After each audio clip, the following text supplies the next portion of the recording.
The Memphis Grizzlies take on the Atlanta Hawks tonight, and that should be featuring a matchup of two of the NBA's very best young point guards, Trae Young and Joe Morant. Assuming that everybody's healthy and able to go, we will get that showdown. But there is a major difference between these two players that really differentiates if you were starting a team today, who you would want on your squad. I'm going to break that down. Believers or teams worthy of belief in the Western Conference and more on this episode of Locked On Grizzlies. Let's lock in. You are Locked On Grizzlies, your daily Memphis Grizzlies podcast, part of the Locked On Podcast Network, your team every day.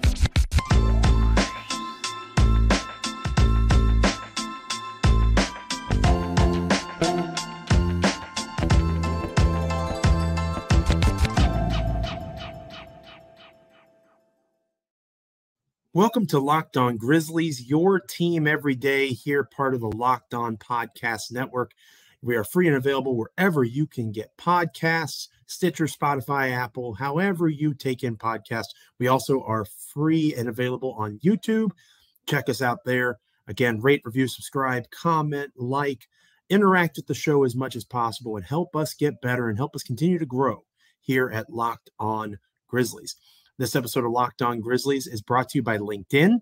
LinkedIn Jobs help you find the very best qualified candidates you want to talk to faster.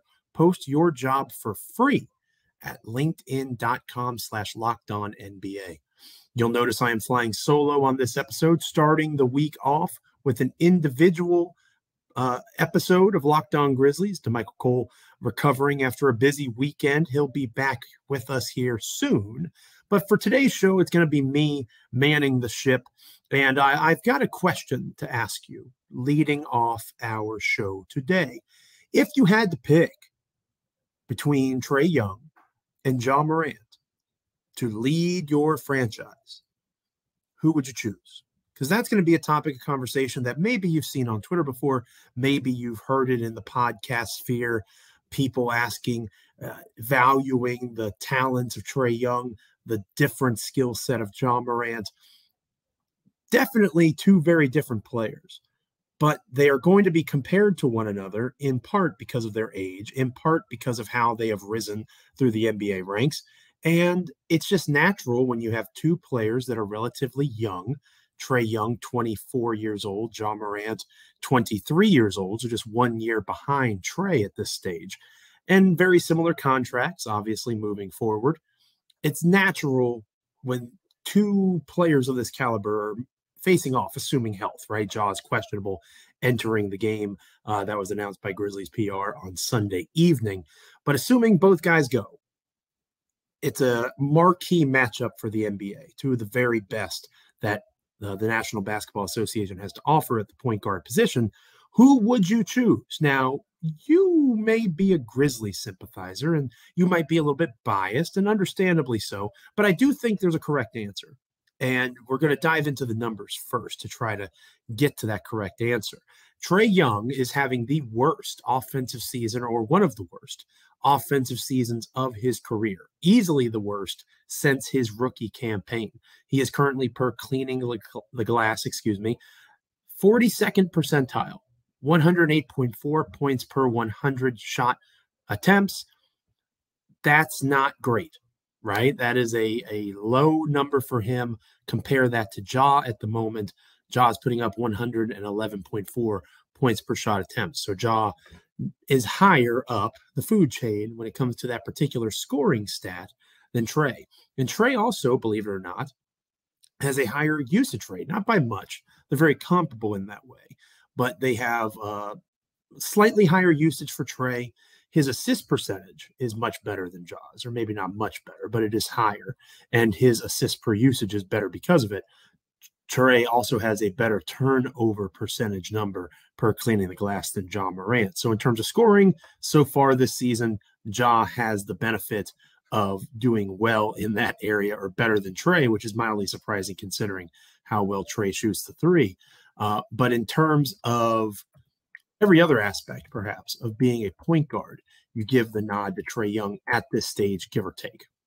When you look defensively, Ja Morant not having the season that you would hope on that end of the floor. but that's also never really been a strength of Trae Young, right? And both of these guys do so much on the offensive side of the floor that it's hard to really judge them. You just want them to be a net neutral in that area, right? You don't want them to have to waste too much energy or exert themselves too much defensively. So they're taking on second or third players. But Ja, even in that circumstance, saying that he needs to be better, he's better than Trae Young. Trae Young, 6th percentile in both block percentage and steal percentage. You compare that to Ja, 33rd and 31st, respectfully. Ja Morant is a much better rebounder than Trae Young. It's not even close. Trae Young is in the 0 percentile in terms of defensive rebounding percentage. He is 5.9%. Ja Morant is in the 92nd percentile as a rebounder, 15%. He's better in that area as a rebounder. He is a better defender overall in terms of creating stocks, those blocks and steals. He's much more advantageous. The numbers, at least these numbers, because obviously you can use numbers to do pretty much anything you want. These numbers suggest that Ja Morant at this stage is better than Trae Young. Trae gives you a level of offense that Ja doesn't provide. Morant has become a better shooter from the perimeter. He's done better in terms of being more of a mid-range threat. He deserves credit for that growth in his game, but he just doesn't have that level of capacity that Trae Young does. For example, Ja shooting 34.9% from three right now. Pretty solid for him, right? You want him around that 35%, 36% mark. If he's there, that makes him all the more dangerous. Trae Young is currently struggling in that area. Now, you don't necessarily expect him to continue to put up this kind of number, but 29% for the season from beyond the arc. Those are Jay Crowder numbers for the Memphis Grizzlies, right? And we all know how I felt about that, or at least if you have listened to the show, followed my work over at Grizzly Bear Blues at Twitter or on Twitter at Joe Mullinax, you know, Jay Crowder's 29.3% is a number that will probably be etched on my Grizzlies fan tombstone. Trae Young's shooting worse than that. So it's been a slow start for him there, but you don't expect that to continue, right? You think he'll heat up. And again, he's doing so well in terms of his assists. He's really thriving in that area, and that's one of the things that's helping his offense. So he's shooting, Trae Young is 47.6% from the field. Ja Morant's shooting 49%. Ja is almost at a 50% in terms of effective field goal percentage. Trae Young is at 46%. So almost by every metric except assists, and assists are pretty comparable, right? Trae is better at this point than Ja is, but the gap isn't that wide. In every other area, defensively, rebounding, scoring in general, Ja Morant is a superior player at this stage of the season. But here's why you want Ja Morant to lead your team. Trae Young, fairly or unfairly, has been in the news of late, having issues with his head coach, Nate McMillan, not playing in a game. And it's a lot of it's hearsay. You have Trae Young battling against media members, asking him questions about it. Was he right? Was he wrong? What's going on?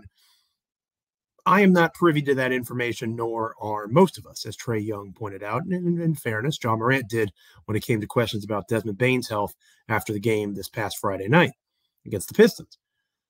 He's not worried about Desmond Bane. Maybe I shouldn't be either. But those kinds of things, like Trae Young battling media members and there possibly being dissension among himself and the coaching staff, that doesn't exist in Memphis. For whatever reason, Ja Morant, Zach Kleiman, the GM of the Grizzlies, Taylor Jenkins, the head coach, they are a triumvirate of vibes, right? They are very much on the same page.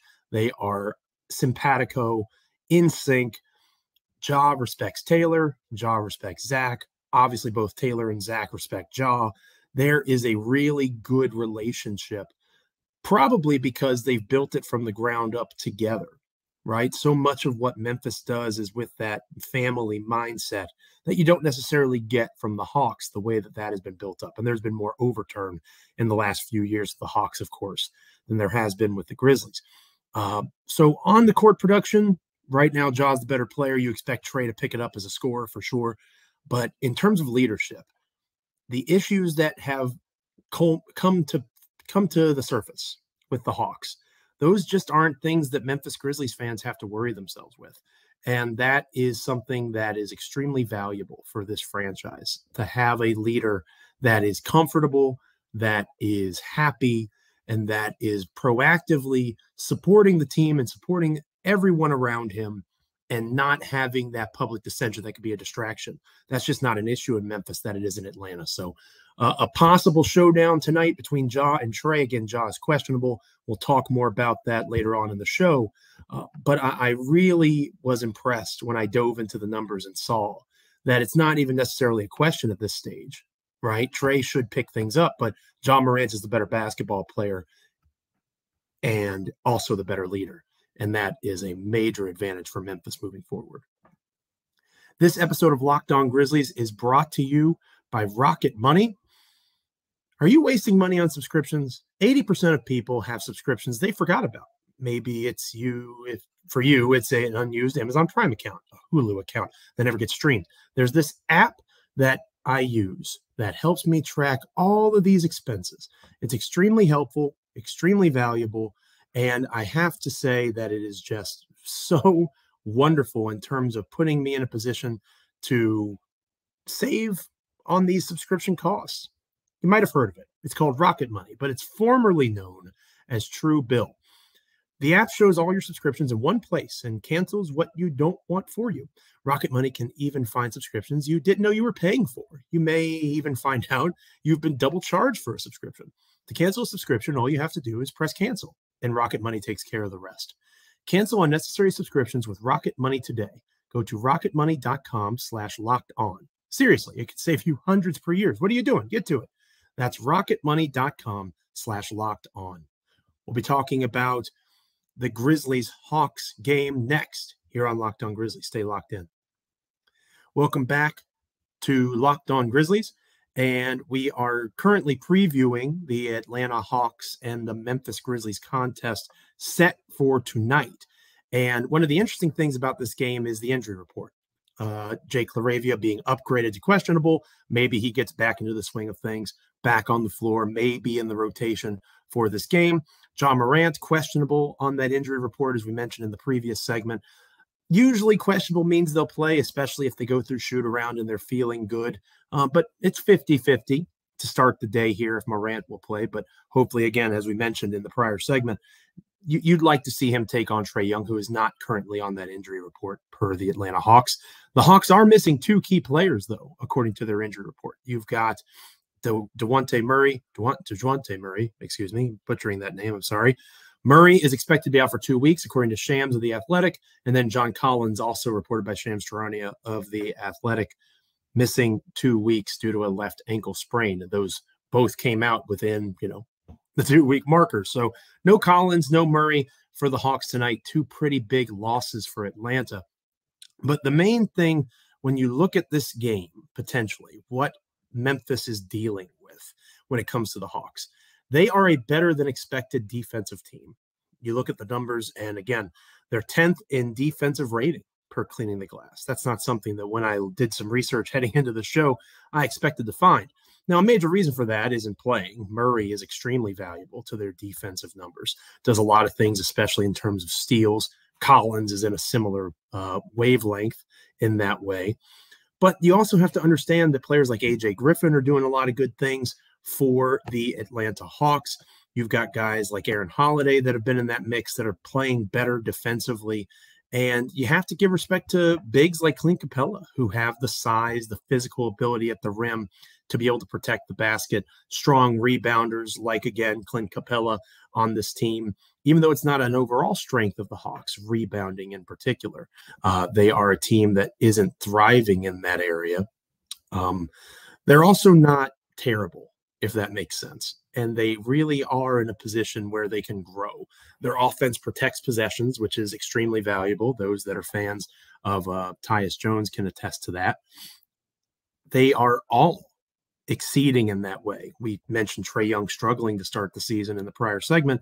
Not in that case when it comes to assists and the assist to turnover ratio, and his team follows his lead in that way. The Hawks are going to protect possessions.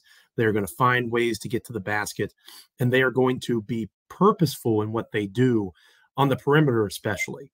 They are not a team that exceeds their mark in terms of getting to the free throw line. They're 24th in the association in that measure, not a strength of theirs. But what they are good at offensively is protecting possessions.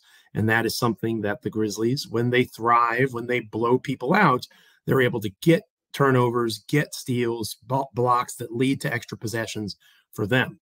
So that's an extremely important concept to keep in mind for this team against the Hawks. Now, in terms of the actual ability to score the basketball, one of the things that Atlanta really focuses on is three-point shooting. And one of the reasons that they have started this season more slowly than perhaps people would have expected, similar to Trae Young's issues, the team as a whole is struggling from three. They are literally dead last entering Sunday night's games in the National Basketball Association in three-point shooting percentage, 31.8%. That is not very good. The Grizzlies are in a much better spot when it comes to that, for the record. They are currently shooting an impressive mark for them, at least, right? We know that the Grizzlies are not the most fleet of shooting teams, at least not historically, but it's become more of a focus in the Taylor Jenkins era, and they've gotten better at it. Okay, they have most certainly gotten better at it. Currently shooting 35, or excuse me, they are currently shooting. Give me one moment here. Technical issue. 33.7%. So better than last year. And that's kind of what I was alluding to. So I wanted to make sure I had that right for you guys. 33.7% from beyond the arc right now. Certainly could be better. And there are plenty of teams, literally 20 of them, that are better at it in the National Basketball Association than the Grizzlies, but they are currently better at it than the Atlanta Hawks. And that certainly is helpful when you are looking at this team and looking at this matchup. Memphis should be in a position to have some success beyond what Atlanta is capable of, especially with those two key guys, Murray and Collins, out, who are especially important to their defensive focus. So I think for Memphis in this game, they really have to prioritize trying to get the Hawks out and running. It's not going to be easy in terms of forcing those turnovers, but you want to find opportunity. And I think the Grizzlies are going to have chances to do that, especially if Trae Young does indeed play. It's not going to be easy for them to find their footing as quickly as perhaps they'd like. So we'll see how Trae Young does in this game. We'll see how Ja does if he does indeed play. You have teams that are on different sides of things. The Grizzlies currently in a winning streak sort of situation. Atlanta losers of their last three, I believe. So it's not brilliant for the Atlanta Hawks at this moment. It's not something that's going really well for them. And again, we mentioned the dissension earlier in the show. The Grizzlies are currently favored. I think 6.5 points is what they're favored by. And that makes a lot of sense. Obviously, Ja Morant's health status is going to be a major key for that. Tyus Jones is a wonderful backup point guard who fills in admirably for Ja when he's not there. But if you're talking about beating the spread, having Ja Morant is better than not having Ja Morant. I think you'll continue to see Zaire Williams get more comfortable. The Hawks don't really have anybody with Murray out that can, slow down the size and the ability of Zaire to get to the basket. Same thing with Jaren going against a Hawks team without John Collins. There's just lots of mismatches that the Memphis Grizzlies can take advantage of. And on the defensive side of things, Atlanta's a poor three-point shooting team. Even if they find their footing a little bit in this game, Memphis defends the three especially well at home. And now that Jaren is back in the fold, it's been talked about, and we'll talk about it more in the next segment. This is a top 10 defense in the NBA in just the 10 games or so that Jaren has been back.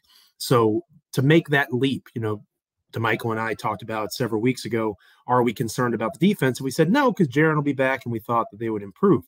We didn't think perhaps it would happen this fast. But even before Christmas, 2 weeks before Christmas here, we're looking at a team that is much better defensively simply because Jaren Jackson Jr. is back in the fold. So I think they'll defend well at home. I think even if Ja sits out, the Grizzlies should win. I don't know if I would take the Grizzlies to win by 7, essentially, without Ja. If Ja plays, I certainly would take that because he's just going to be an issue without Murray. Trae Young certainly can't defend Ja, and I'm not sure anybody else on that roster can either. Thank you for making Locked On Grizzlies your first listen today. For your next listen, check out the Locked On Sports Today podcast, the biggest stories of the day, plus instant reactions, big game recaps, and the take of the day. Available on the Odyssey app, YouTube, and wherever you get podcasts. This episode of Locked On Grizzlies is brought to you by LinkedIn Jobs. These days, every new potential hire can feel like a high-stakes wager for your small business. You want to be 100% certain that you have access to the best qualified candidates available. That's why you have to check out LinkedIn Jobs. LinkedIn Jobs helps find the right people for your team faster and for free. You add your job and the purple hashtag hiring frame to your LinkedIn profile, and you spread the word that you are hiring. Simple tools like screening questions make it easy to focus on candidates with just the right skills and experience so that you can quickly prioritize who you'd like to interview and hire. Everybody knows that the year is ending soon, right? It's Christmas time.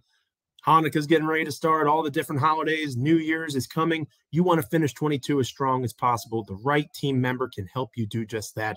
It's why small businesses rate LinkedIn Jobs #1 in delivering quality hires versus leading competitors. LinkedIn Jobs helps you find the qualified candidates you want to talk to faster. Post your job for free at linkedin.com/lockedonnba. That's linkedin.com/lockedonnba to post your job for free. Terms and conditions apply.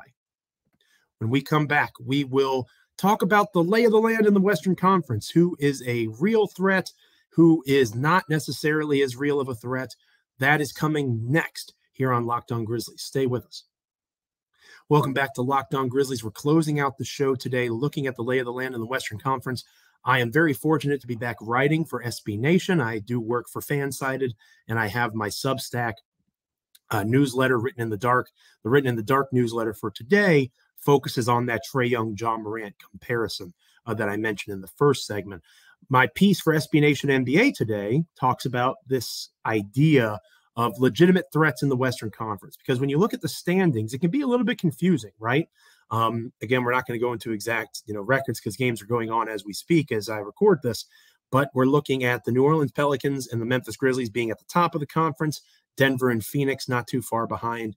And then you have teams like the Sacramento Kings, you have the Trail Blazers, and squads like the Golden State Warriors, who are currently, in the play-in, essentially in the Western Conference. But we just saw them dismantle the best team in the NBA to this point in the season, the Boston Celtics, at home on Saturday night on ABC, national game. So it's not like the Golden State Warriors are a team that you can completely write off at this stage of the season. You figure they're going to be in that equation.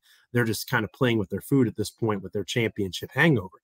So who is a legitimate team in that top mix of the Western Conference? And who is somebody that you can expect to kind of tumble as the season goes on? Spoiler alert, the Memphis Grizzlies are legitimate. Okay, the Memphis Grizzlies are a team that are currently 6th in the NBA in differential per cleaning the glass. They are 9th offensively in points per possession and 4th defensively. So they've jumped even higher with Jaren Jackson Jr. back in the fold. Dylan Brooks, obviously a strong defender. Team defense improving with those two guys out on the floor. Who would have thunk it? Who would have known? So 2 top 10 marks, offense and defense. Usually if you're top 10 in those areas, you're a legitimate championship or at least Western Conference or Eastern Conference final contender. The Memphis Grizzlies very much in that mix. Oh, and by the way, Desmond Bane, Joe Morant, Jaren Jackson Jr. have barely played, if at all played, together at this point to the season. So you hope to see Desmond Bane back around Christmas. Fingers crossed. Maybe things are better than the last injury report gives. But you hope to see Des by the end of 2022, maybe early 2023, and they can start to find their footing heading into the All-Star break. That's a realistic goal for Desmond Bane. So they are one of the best teams in the NBA right now, even without their second or third best player, right? You can make an argument that Desmond Bane's their second best player to this point in the season. Jaren Jackson Jr.'s defense might have a word with you on that. But the point is they're missing a very key contributor, and they're still playing very well. So the Memphis Grizzlies are probably not going anywhere. Right? I'm going to go out on a limb and say the New Orleans Pelicans aren't going anywhere. They're currently at the top of the Western Conference, and they're playing extremely well, not just offensively, but also defensively. You've got them 6th in the NBA, or cleaning the glass does, I should say, in terms of points per possession.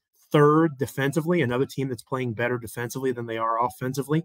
They are in the top 10 in every main defensive category, or the 4 factors categories, for cleaning the glass. 10th in effective field goal percentage defensively, 9th in turnover percentage, 6th in offensive rebounding percentage, 6th in free throw rate. So they are just really finding themselves. And they've had some injury concerns as well. So having Zion back in the fold certainly helps. He looks very much like his healthy self that he was before all the issues that he was going through with his foot and other ailments. The Pelicans have much better vibes than they've had in a very long time. I'm not sure the Pelicans are going anywhere, and that theoretical rivalry between the Grizzlies and the Pels, maybe it gets started this year. Maybe this is the time for the changing of the guard, and Memphis and New Orleans will meet in the Western Conference Finals. The Phoenix Suns and the Golden State Warriors and teams like that will have something to say about that, and we got a long way to go to get to that point. But it's just promising to see the fruits of the New Orleans labor starting to come into focus, right? That's really impressive. And I'm very, very excited for that game. I believe it's New Year's Eve when the Grizzlies and the Pelicans play. That's going to be a lot of fun, assuming everybody's healthy. Again, fingers crossed that Desmond Bane is on the floor for that one.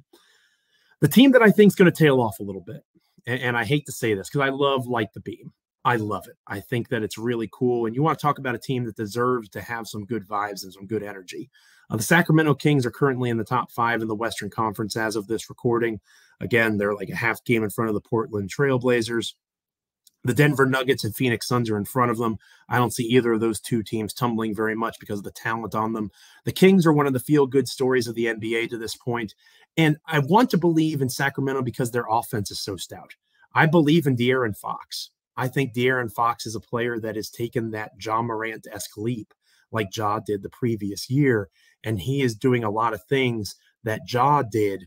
Fox is having a massive season. And if it wasn't for the crowded backcourt situation in the Western Conference, I think De'Aaron Fox is an all-star. He still may well wind up being an all-star. You can't undervalue or understate how important Domantas Sabonis has been to that Sacramento Kings team. He has been vital, especially offensively. They're one of the top 5 offensive teams in the entire NBA as of this recording because of what they are doing with Mike Brown there in Sacramento. Here's why I don't believe in the Kings. Okay, and again, we got a couple weeks here on Mr. Call Me at Christmas. Don't get me wrong. Maybe things turn around for Sacramento. They are 17th in the National Basketball Association when it comes to points per 100% possessions, defensively. We talked about the top 10 in both areas, right? Ja Morant and the Memphis Grizzlies, top 10 in both areas. New Orleans Pelicans and Zion Williamson, top 10 in both areas. Both teams that have some health concerns, they're going to continue to get healthier. The Sacramento Kings, there's no cavalry coming. Unless they make some sort of trade, the Kings are essentially what they are, and I don't see that defense getting better. One of the flaws of Sabonis being at center offensively, it's phenomenal. Defensively, Sabonis is not as strong defensively as you would potentially like to see from other guys. And I think that the major concern when it comes to Sacramento for me is they've already kind of found themselves in a position where it seems like they're peaking, right? Especially offensively. Now, you can argue, oh, well, you talk about their defense could get better. In theory, it could. It certainly could. But I'm concerned about them being able to maintain this level of offensive production and not having the personnel to really defensively thrive outside of a Davion Mitchell type, right? And even Mitchell is struggling as a guard right now in terms of creating steals, blocks, those sorts of things. He obviously picks up 94 feet. He puts pressure on people. Certainly a lot of important pieces to that. But Sacramento, I just think that they're a real good story. I think Sacramento could still make the playoffs. Don't get me wrong. I think that you could see them in the play-in and they surprise some people in the play-in tournament. They make it in as a 7 or 8 seed. But they're currently, like I said, in the top 5 in the West. You got the Warriors there. You got the Clippers there. It's just hard to envision the Kings staying in that spot as teams like the Warriors, the Clippers heat things up. You know, even a squad like the Mavericks, they look terrible right now outside of Luka, but you'd imagine they figure something out to work on. The Minnesota Timberwolves are only 2 games in the loss column behind the Kings, and the Lakers appear to have gotten it together to an extent, right? Again, maybe the Lakers just getting to the play-in, but don't sleep on what Anthony Davis and that team are doing. If they can find a way to eventually solidify themselves, I think the Lakers are going to be in that hunt as well. So not necessarily better than the Kings, but there's just way too many, again, especially the Warriors and the Clippers. If I had to say of the 3, Memphis and New Orleans probably will stay in that top 4 or 5 mix because we've seen a lot already that they can do on both the offensive and defensive end of the floor. Sacramento, that defensive struggle, I'm not sure it's going to get better. And because of that, I think they're the ones that'll tumble, not necessarily out of the playoffs, but out of those top 5 or so teams in the Western Conference. This episode of Locked On Grizzlies, I appreciate you listening to, making it your first listen. Make sure that you are making your second listen today, Locked On Sports Today. From the games that matter the most to the biggest stories in sports, go beyond the scoreboard and behind the scenes with local experts and insights that only Locked On can provide. Locked On Sports Today, available on this app, YouTube, and wherever you get your podcasts. The next time we are here on Locked On Grizzlies, we'll be breaking down the Atlanta Hawks Memphis Grizzlies game from Monday night. We will be looking ahead to a couple of days off for the Memphis Grizzlies. Maybe we cover some areas for practice, right? Practice is rare in the NBA, but Memphis currently on homestand. During the NBA season, I should say, practice is rare. But the Grizzlies are currently on a homestand. They are playing on a Monday night. They don't play again until Thursday. You'd imagine there will be a practice session in there. So maybe we take a look at the areas of growth for the Grizzlies and what focuses can be placed on those spots. Check that out here on the next episode of Locked On Grizzlies. Thank you so much for making us a part of your Memphis Grizzlies experience. We're on YouTube. Subscribe, rate, review, all those things there. Same thing with anywhere you get podcasts. Give us feedback, help us grow, tell a friend, share, all those sorts of things as we continue to build up Locked On Grizzlies each and every day as part of the Locked On Podcast Network. Thank you again for listening. Enjoy the game. I'm Joe Mullinax. Until next time, stay locked in, Grizzlies folks. This is Locked On Grizzlies.